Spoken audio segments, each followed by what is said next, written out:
Good morning and welcome to your short-term rental bulletin on the 24th of August.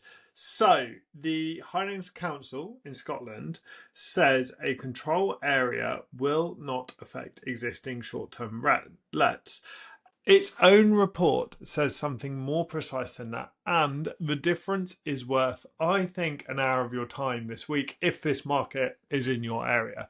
So, what's going on here? On Monday the 17th, the City of Inverness committee voted to recommend that a control area for Inverness City must be progressed, and that rural Inverness-shire be folded into a proposed Highland Rural Control Area.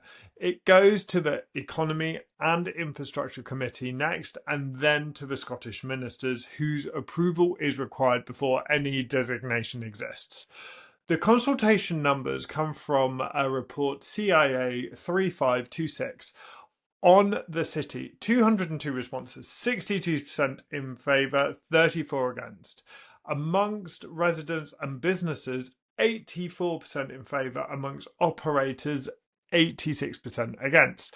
Officers note that the category of respondent is dominant predictor for the answer to almost every other question, which is a careful way of saying the two sides are not describing the same town. Now, the part that matters operationally is paragraph 5.3. Now, that confirms a control area cannot apply retrospectively, and that existing operators can apply for a certificate of lawfulness where certainty is required. Paragraph 11.6 goes further. Once a control area is in force, the licensing regime has to take account of it, and operators applying for a new or renewed license inside the area must show they hold planning permission and have applied for it, or have evidence that they do not need it. The designation does not reach back. Your license renewal does.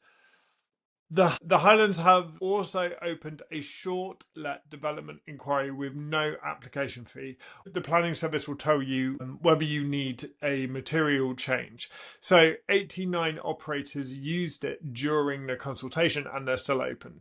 So 3 days later in Argyll and Bute, the ASSC warned that control area plans there carry serious legal exposure and asked the council to pause a consultation that is not due until late autumn.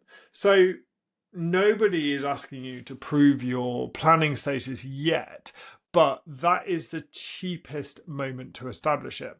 The evidence you gather before the designation is worth more than the objection you file after it. That is your bulletin for Monday, and I'll see you tomorrow. Thank you for watching.